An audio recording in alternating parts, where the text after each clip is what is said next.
This is the Horse Radio Network.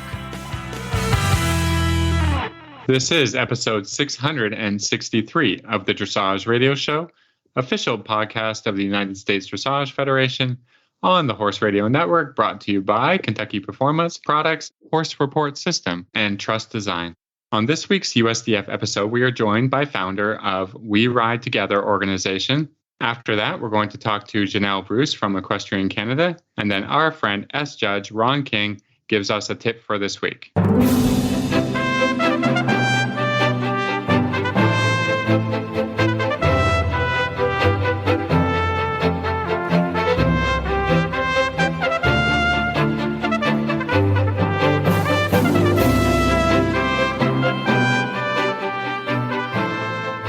This is Reese Koffler-Stanfield from Georgetown, Kentucky. And this is Philip Parks from Rockwood, Ontario, and you're listening to the Dressage Radio Show.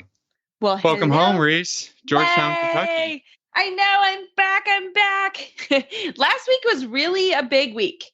Starting off with you and Meredith coming to visit me in Wellington. And it was the first time we've seen each other in person in, 2.5 years? A couple of years at least, yeah. Crazy. And if anybody knows us, we actually really do hang out together, and our spouses we have a great time. We normally go on at least a couple trips a year together. So the pandemic really cramped our style. Let's be real. It was sad. But it was so fun to get together, see you guys in person. I haven't seen Meredith, and I don't really care about you. I really care about her. But no, it was just so fun to be able to just hang out a little bit. It was a short trip. And then we packed up and went home the next day. Like you were absolutely you're like the nightcap of Wellington season for you coming to visit.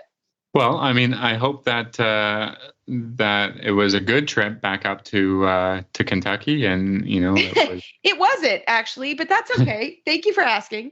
And anybody that does the whole Florida season, or if you go to California or wherever you go, if you do go, it is not easy, and you sort of have to get in the mindset that it's going to take a week on either end, which is tricky, right? It's a week for the horses because you have to pack where you're leaving from, then you travel, then you have to get settled in your new facility. And it really is a week or 10 days, depending on how many horses and if you have gone to that farm before or not. And then the driving, it's very stressful. We happened to hit really bad storms, and we were traveling home, and there were all these tornadoes in the South. So really thinking about anybody that has farms in the South, it was terrible weather. So we thankfully had great friends. Shout out to Ashley Kehoe and Alston Kerr. Ashley let us keep the horses there at her farm another night. She was an amazing host. So we were fine where we were, and we looked at the weather and just decided, Jet Jenkins, my assistant, and I just kind of decided it was best to stay in Ocala for a day extra, which was super fun. And we were able to do that. We had coverage. We had to make some phone calls and make that happen, but everybody was wonderful and really wanted us to stay put where we were because we were safe. And we got to see Glenn, and I had seen Glenn over the summer when he was here. But it was so fun to see Glenn Hebert. He's our boss here and the owner of the Horse Radio Network. So we were able to have lunch with them. So it really was actually a fun extra day in Ocala. And then we traveled home, and then we had really bad traffic. So I don't know if anybody was traveling last week, but it was not fun. But we got home safely, and the horses were wonderful. My little puppy, who's not so little anymore, had a big week. First of all, he was a little leery of Phil. He loved Meredith. He was a little leery of Phil.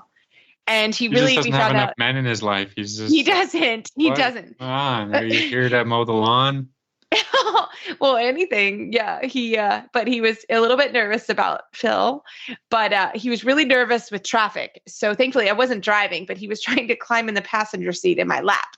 So that was a little traumatic, but it was good. But everybody's home safe and sound, and it's so nice to be in Kentucky. It's so green here, and it's just nice to be home with my family and my husband. Just get back to real life. So that was really nice. So it was a great season.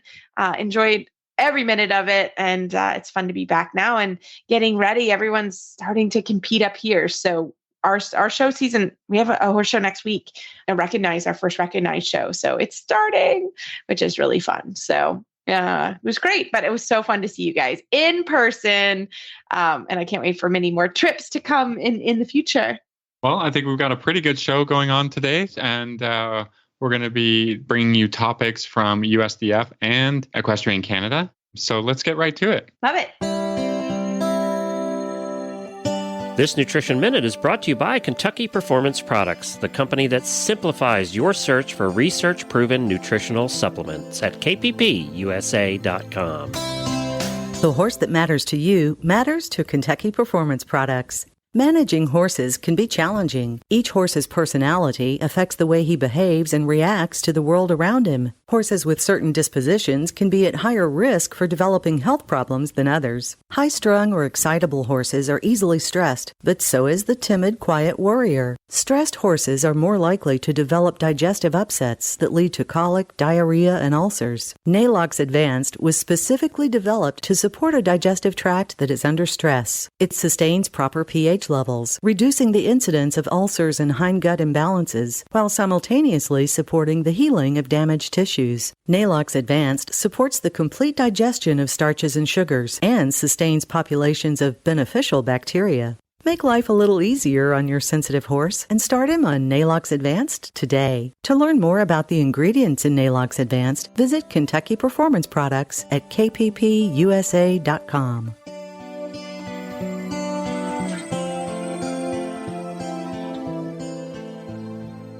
Founded in 1973, the United States Dressage Federation has become the largest organization to represent a single Olympic equestrian discipline. At nearly 30,000 members strong, USDF is your connection to dressage education, competition, and achievement. Visit USDF.org to learn more about USDF education, competition and award programs, and to shop our online store. Again, that's USDF.org, your online destination for dressage.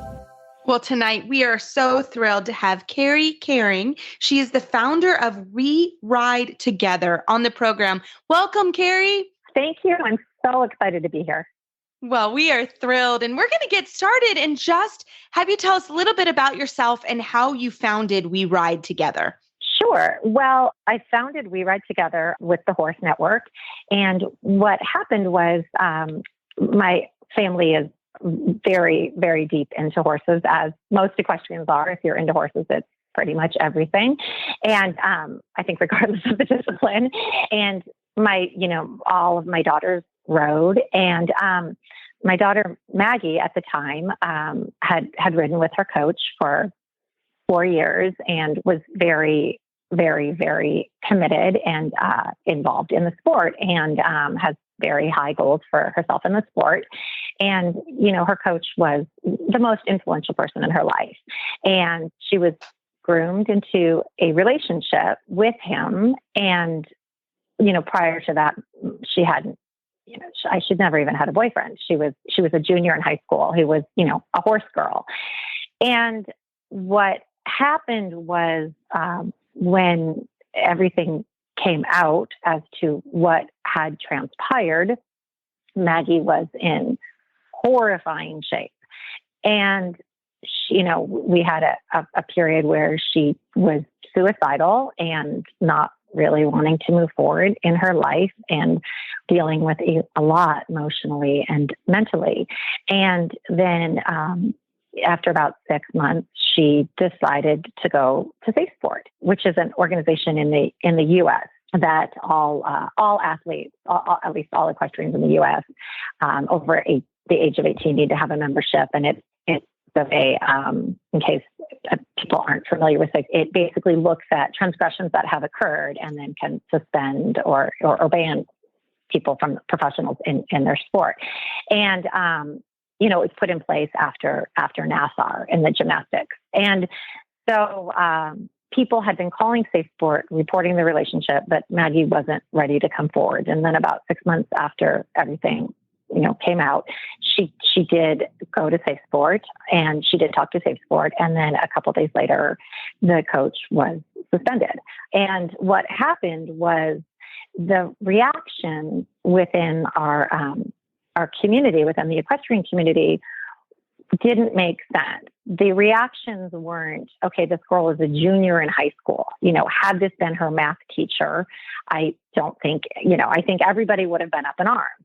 But because this was her coach, and we tend to, for whatever reason, in sporting organizations, not really, fully understand and put, the role of the coach and the responsibility of the coach, that reactions were more of, well, it was consensual, should his life be ruined?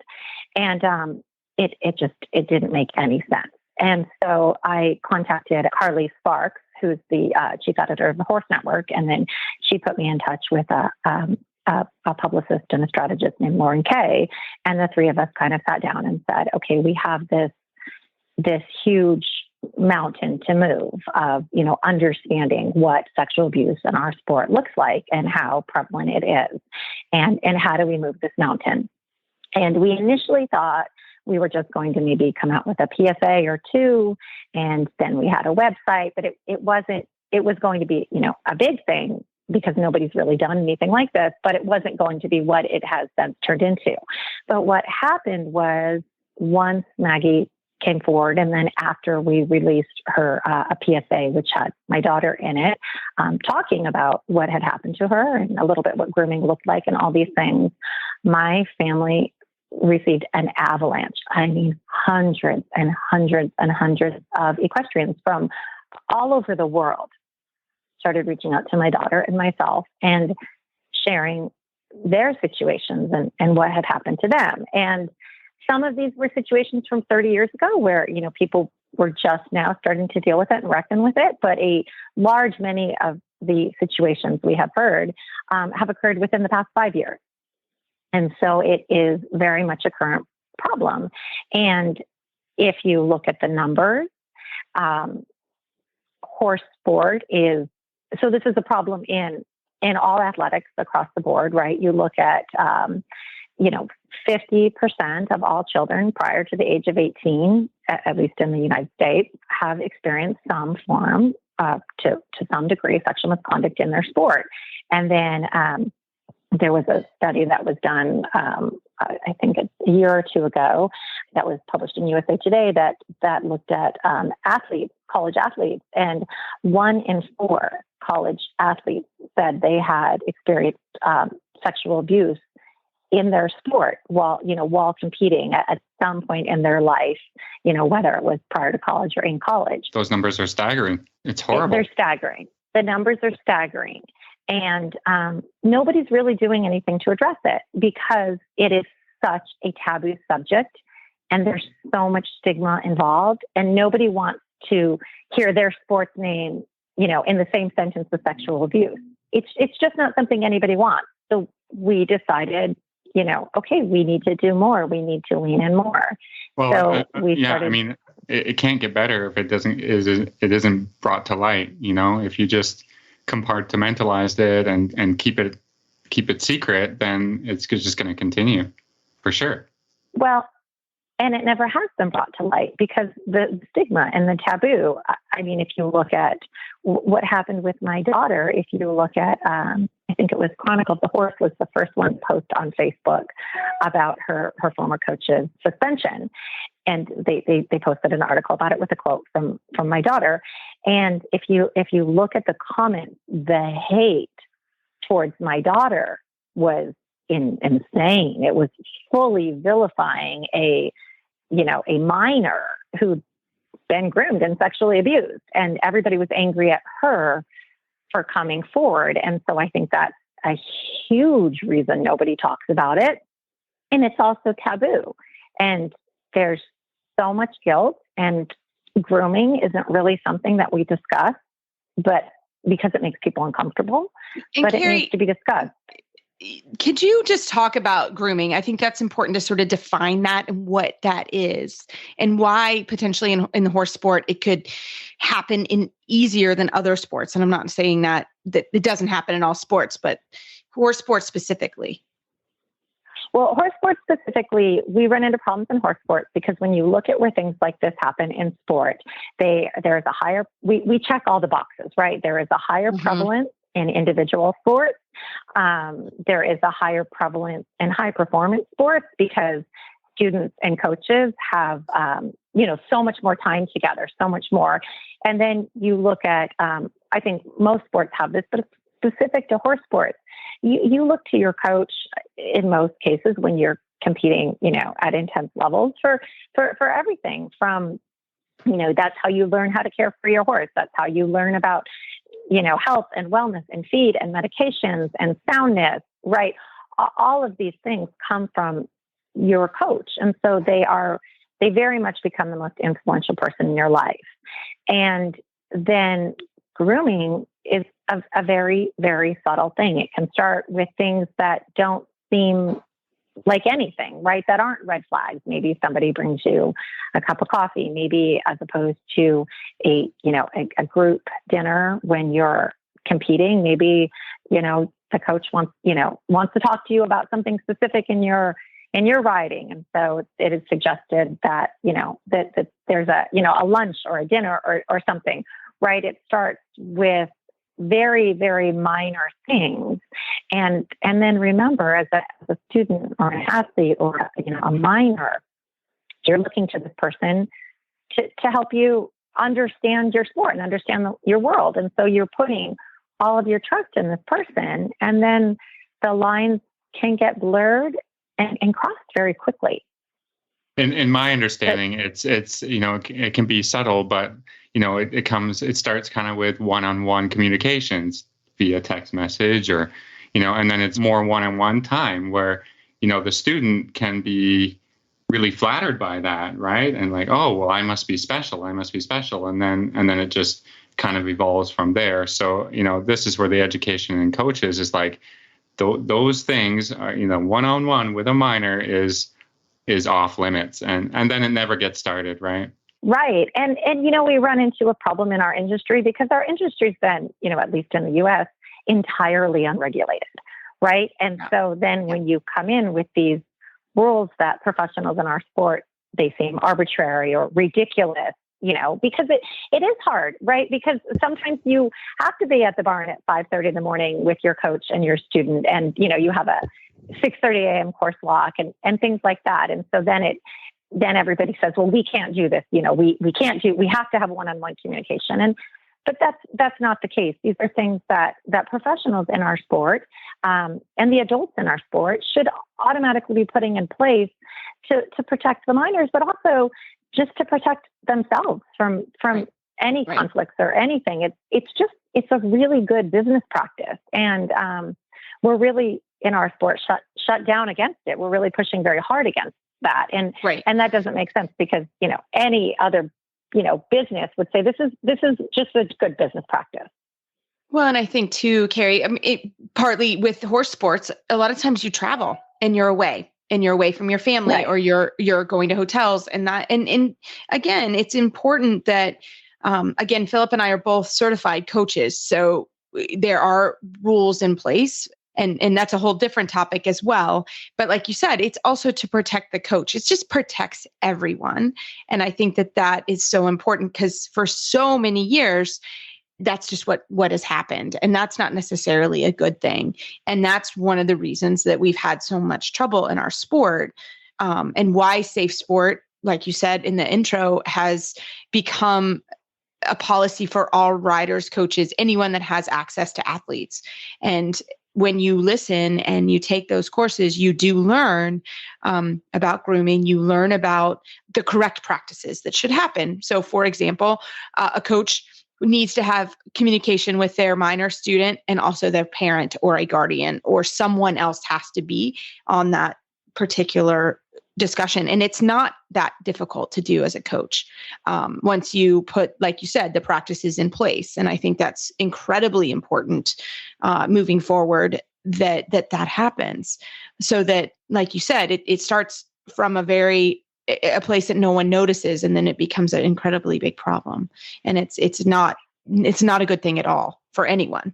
No. And it's so interesting because in all of this, talking about this, endlessly, we get so much positive feedback. But we also get there's a lot of people who kind of, when we first started, We Ride Together, said, well, you're going to damage the sport. You're going to ruin the sport. And I say, no, we think the sport is the most incredible thing ever. It's my family's lifeblood and my daughter's lifeblood, but we just want to make it better and stronger and healthier for the next generation of riders. And we want our barns to be the safest, healthiest place for, to flood with children, because it is such an amazing sport to flood with children.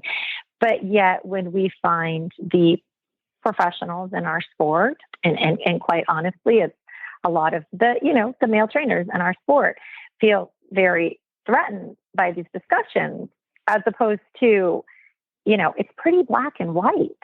These are the discussions we need to be embracing. And these are the discussions and awareness and things that in any other walk in life, you get training around this, you get understanding around this. There are rules and regulations and a culture. And the culture of our sport, nobody blinks twice when a older male trainer gets involved with his 18-year-old working student, right? That's considered, it's that we see it all the time. But yet in any other walk of life, that totally wouldn't be acceptable. And especially with that power imbalance, look at what just happened at CNN. I mean, there was the CEO of CNN had a consensual relationship with a woman who worked under him, and they both ended up no longer being employed at CNN.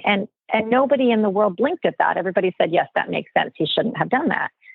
But yet in the culture of our sport, we don't have any problem with it. And we should, because it's not okay. No, not at all. And I mean, Phil, being a male trainer, Phil, you can certainly discuss it as well. But the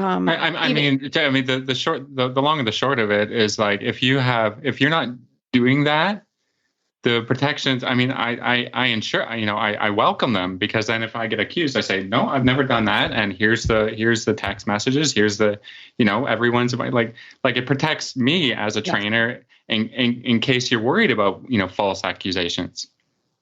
Right. It's a well-duh, it's one of those well-duh things, I put these things in place, and then if I get accused, I've got all the proof I need to say, nope. No, I'm fine. Everything I did was above board, and there you go. So what's the problem? And for the record, we also seem to have in our sport, there seems to be that there are a lot of false accusations. False accusations around sexual misconduct and abuse are rare. What's not rare is that most people don't come forward. Like, when you look at how this works in the criminal court system, out of 100 rapes, only, 3 actually even make it to to trial. I mean, in most cases, in fact, Safe Sport just they did a survey where they surveyed 4,000 athletes from every single discipline. And of those who had experienced, sexual abuse or misconduct, 93% of them said they did not report it. So we don't have a false accusation problem. We have an underreporting problem.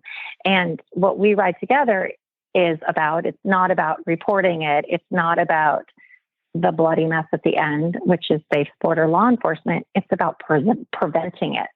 And it's about preventing it with awareness and education and better practices.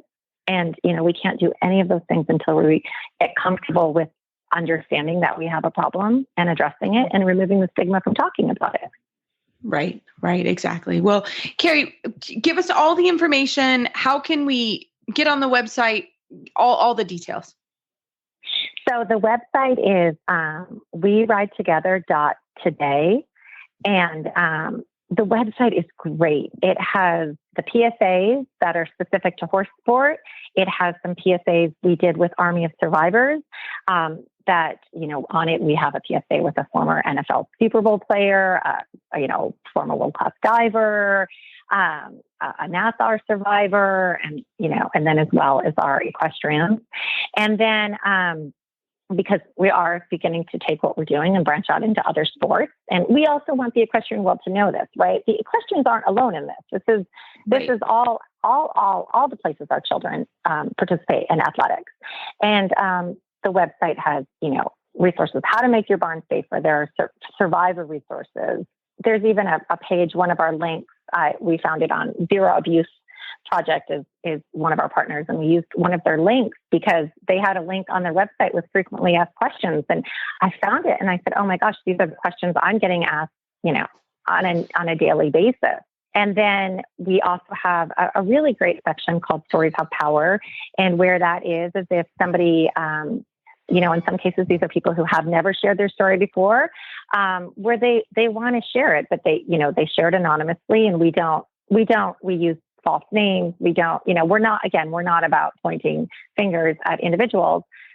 We're about stopping the greater problem. And I've received a great many of calls from, in most cases, women, and in a few cases, men, who have said that they were actually deeply affected by reading the stories in the Stories Have Power section, because it helped them kind of recognize things that had happened to them in their past or things that they were currently dealing with, to help them feel not so alone. And then we have an Instagram, WeRideTogether today, because again, so much of this is an awareness campaign, right? And so as much as we can spread our message on social media and get people comfortable discussing it in the right way on social media, I think is really, really helpful. Yes. Well, Carrie, again, thank you so much for your time and coming on and giving us the resources. We so appreciate it. And we want to continue to discuss it so that we can hopefully help young women and young men in being safe in the barn. And that is really our ultimate goal, is safety, and that everybody has fun in our sport. So thank you so much for coming on the show. Thank you so much. I so appreciate being here. Tired of scrolling through text, flipping through a calendar, or rummaging through folders in the tack room to find the information you need? It's inefficient, time-consuming, and frustrating. Why not have everything you need to know about your horses in the palm of your hand? From vet reports and training logs to care notes and photos, all that important information is immediately available to you on Horse Report system. Our field-leading dashboard means that nothing is more than a couple of clicks away. With monthly subscriptions starting at just $9.99, there's a plan that is right for you and your team in the stable. Go to horsereportsystem.com to learn more and get a free trial. The Plaidcast is North America's most listened to horse show inspired podcast with over 200 episodes. Hosted by me, Piper Clem, publisher of the Plaid Horse magazine. Listen in to hear guests which include Olympic equestrians, top hunter jumper and equitation riders, trainers, vets, farriers, horse show managers, and industry insiders discussing topics that matter: horsemanship, collegiate riding, the state of our sport, and horse show how-tos for riders at every level. One episode each month is devoted to the mental side of your ride with nationally recognized mental skills coach and author Tanya Johnston. You will also hear insider stories about how the Plaid Horse magazine comes together every month.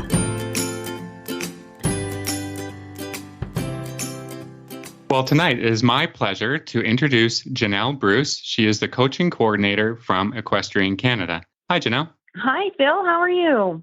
I'm doing good. So we thought it's really important for us to, get some coaching information out there, because I think, in 2020, the Equestrian Canada decided to revamp the whole thing and introduce all kinds of new stuff. And I've seen lots of conflicting information going on online, on Facebook and whatever. So I thought we'd just get right to the source and bring you on the show and see if we can get the correct information out there.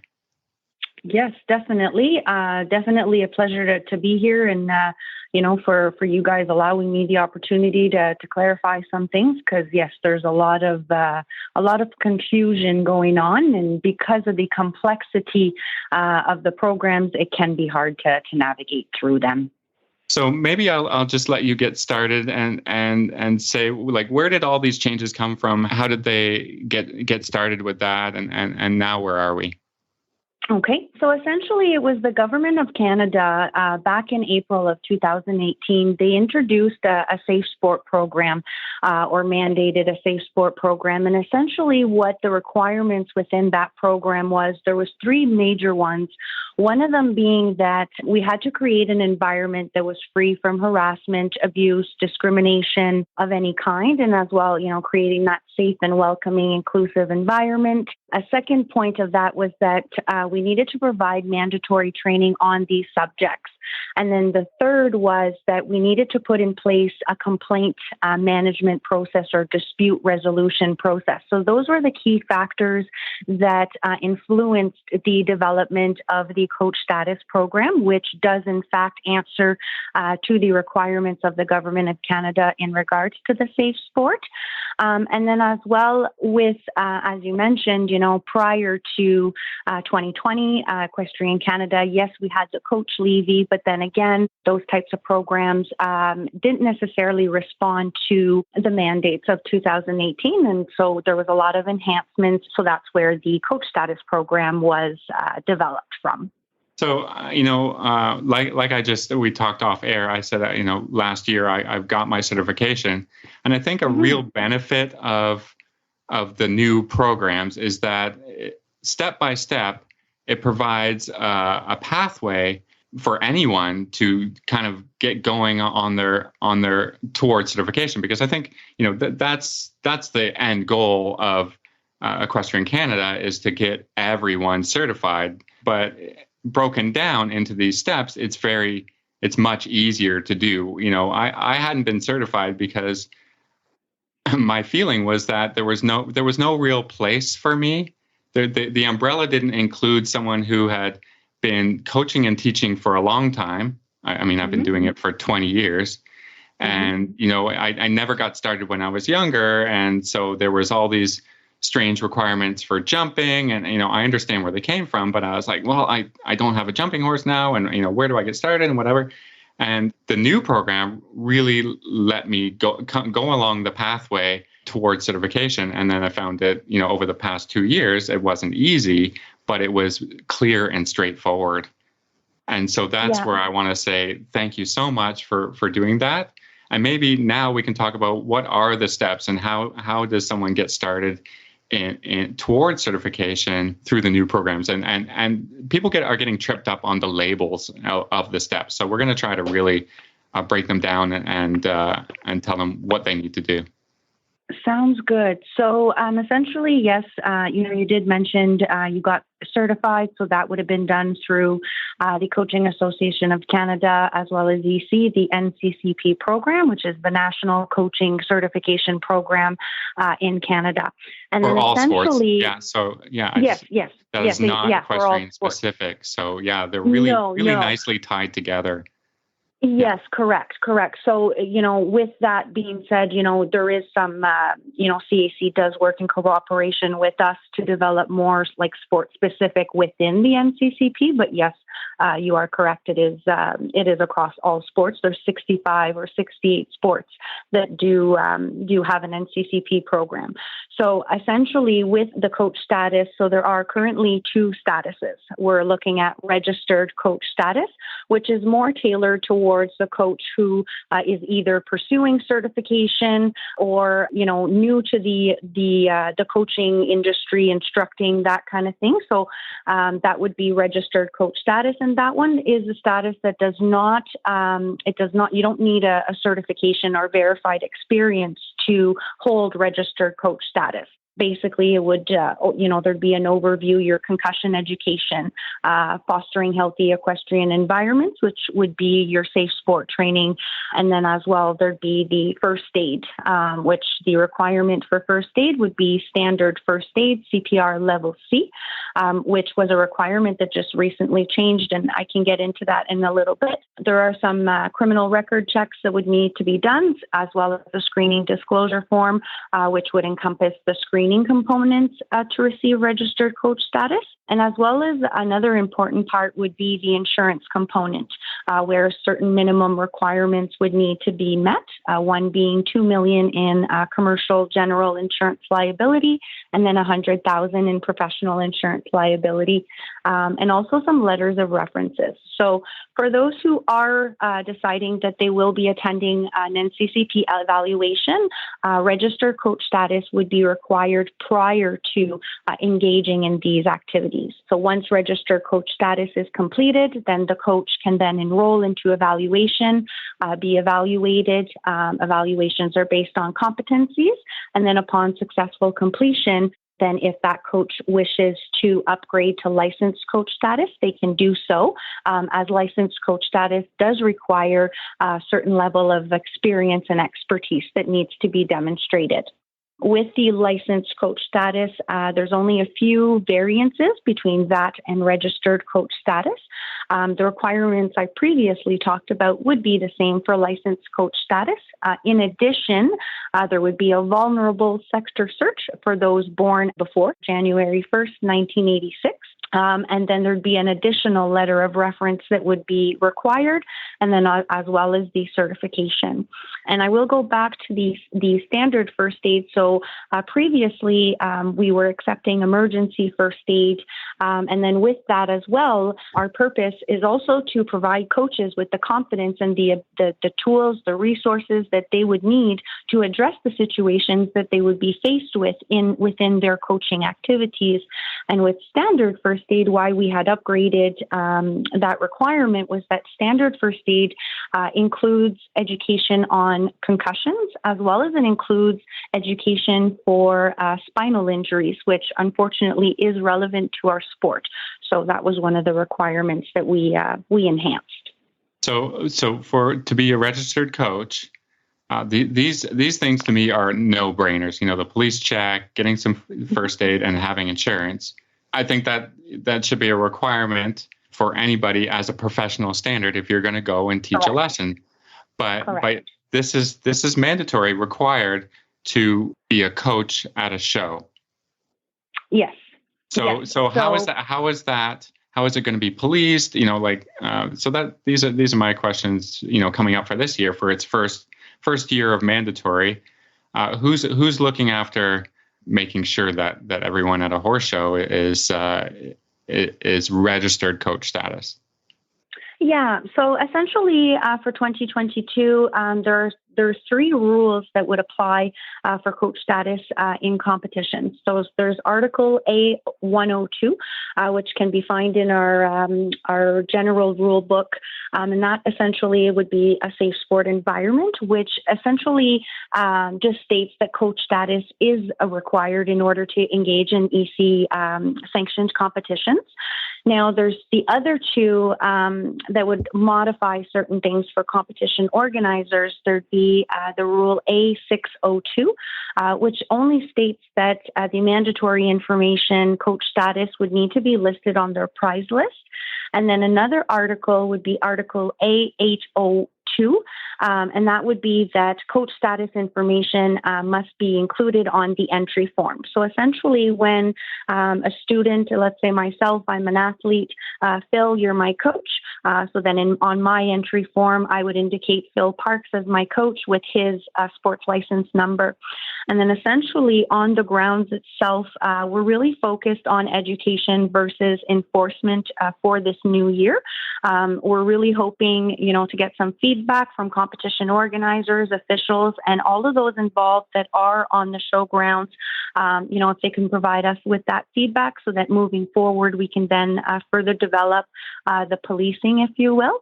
So essentially, coach status, if an official would need to have access to this information, they can request this from a coach, and then that can help them migrate a specific situation on the show grounds. And then afterwards, once the competition would be done, one of our priorities or our intentions was to minimize the amounts of effects that this would cause on competition organizers and everybody involved. So essentially, competition organizers are already submitting their results, their show results. There's some documents that need to be submitted after the event has ended. So essentially, this year we're just asking them to send over their coach status information along with their results, and then at that point, that's when we'll get the coaching department will get some form of report, and then we'll be able to follow up with those who do not have coach status. We're not asking competitions organizers to, deny them from being on their showgrounds or participating. And then again, it's really based on education and engagement versus enforcement. Yeah, I mean, as with any new program, there's going to be some kinks, right? We have to accept that, and this is a good way of doing things to say, for our first year, it's not going to be about enforcement; it's going to be about education. But moving forward, we're working towards, finding the most effective way to enforce these things and how to make our program better and easier to understand.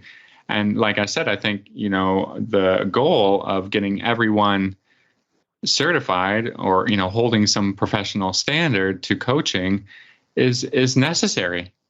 And, and really, like I said, the current program is providing a really big umbrella for everyone to come under that umbrella and to participate and have their voices heard and get going towards certification. So I think that's fantastic. Now, I've noticed there's a lot of new info on the internet. Maybe you can direct our listeners to, where are we going to find more information on this, and how can we get everyone participating and also heard in their opinions about this? Yeah, so essentially they can go to our website, www.equestrian.ca. Under the Program and Services tab, they can click on Coaching, and then from there they would have a few tabs, whether it's coaching certification, coach status.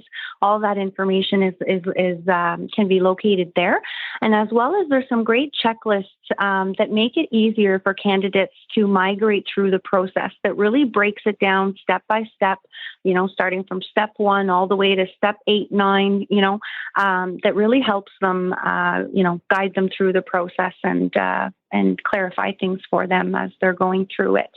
Yeah, I mean, I experienced that for sure. And when I was getting started, it seems like there's a lot to do, right? But if you just start at the first thing, get that done. There's an online portal to submit everything that you have, or, Correct. And that was really easy to navigate. I, really commend whoever is doing your web design. And 2 years later, I went from nothing to certified. So, it's an awesome process, awesome programs that are being run.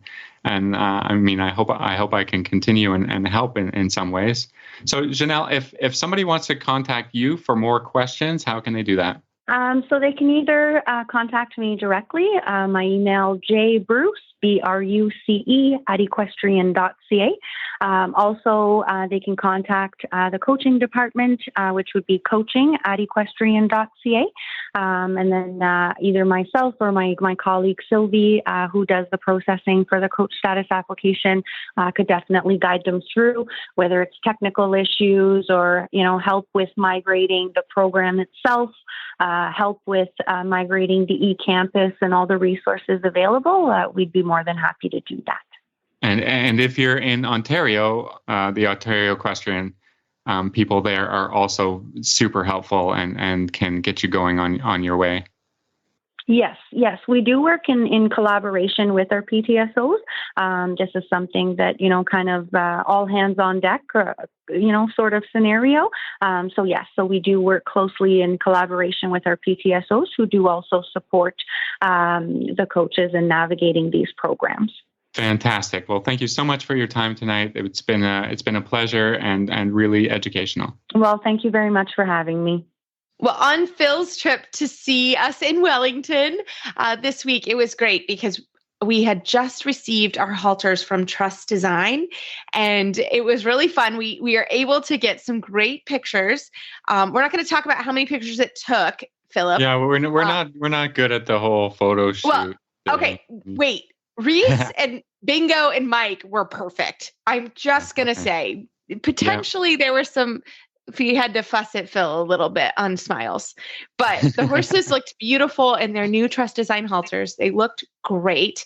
They're beautiful. They're fun. First of all, check out, you can see us. We'll there. It's the head of our website now, our Facebook page, and they're beautiful. And my horses were beautiful models. And these are great halters. And we're so thankful that Trust Design sent us some so we could feel them and unbox them and put them on the horses. And again, my boys were great models. They were perfect. They got all dressed up for their photo shoot. And then we finally got Phil to smile a little bit. So we hope you enjoy these halters. They're great. Take a look at my beautiful horses. They looked great. And we hope you enjoy the halters. You can check out the halters and all of the other Trust Design products at trvstdesign.com.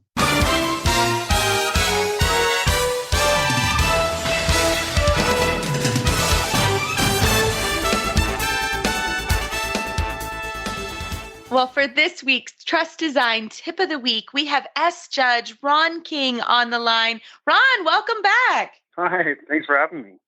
Well, as an S Judge, we asked you, we don't get enough judges' tips. And as we're all getting ready for showing this summer and spring, what is your tip for all of us for a good test? I think the biggest one that comes to mind is preparation for each movement. The riders get in there, and I think nerves get involved, and they want to kind of remember where they're going and what they're doing. And as they're doing that, they kind of rush through everything. And so the transition kind of happens abruptly at sea, or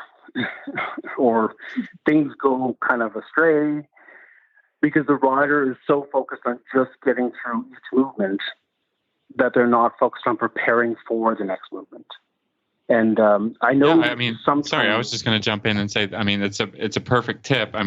Because there's so many tests, and I've written a lot, so I know how this happens. But you have this picture of everything going perfect, and if it doesn't go perfect, then the entire test gets away from you, right? And yes. you've got to. I try to really think about each corner being defined, and that's where I'm gonna just let the last movement go and continue on to the next movement. And every corner is an opportunity to sort of do a little reset, and how do I get riding the next movement better? It's just using the corners to prepare the horse, like you're saying, for thing to thing to thing, so that the entire test doesn't get all jumbled up just because one movement didn't go perfect. Yeah, using the corners, half halting in the corners, and also just really thinking about, if you're doing a downward transition, how many half halts in that situation with your particular horse are needed to get a nice fluid transition.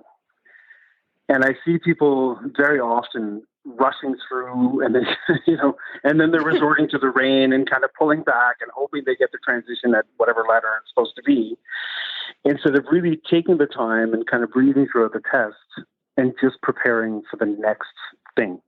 Well, isn't it true as well, Ron, that the preparation, you have to slow down and think a little bit?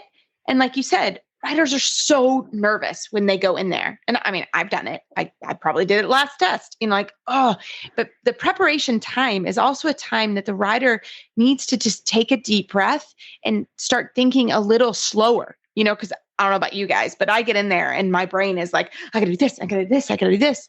And the preparation sort of brings me back to, no, actually, you just need to ride that transition at sea, think about it, prepare for it, and then move on to the next movement.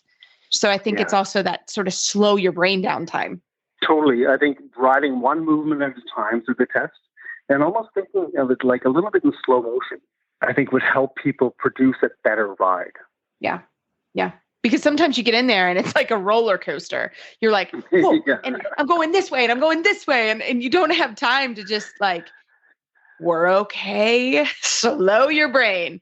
And I think that's normal. I think that's just practice and getting in the ring and knowing that the judge isn't there to be mean to you. It takes some practice, right, to do that.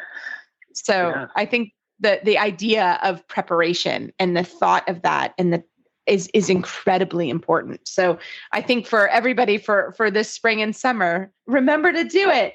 And Ron, how can our listeners find you online to find more great tips out?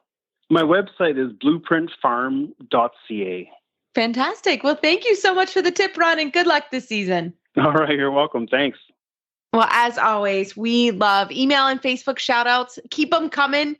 We love the tips too. We always enjoy hearing what you guys are up to. So keep them coming. And Phil, we should do a drum roll because we have a new book club of the month or of the quarter, really. Let's be real.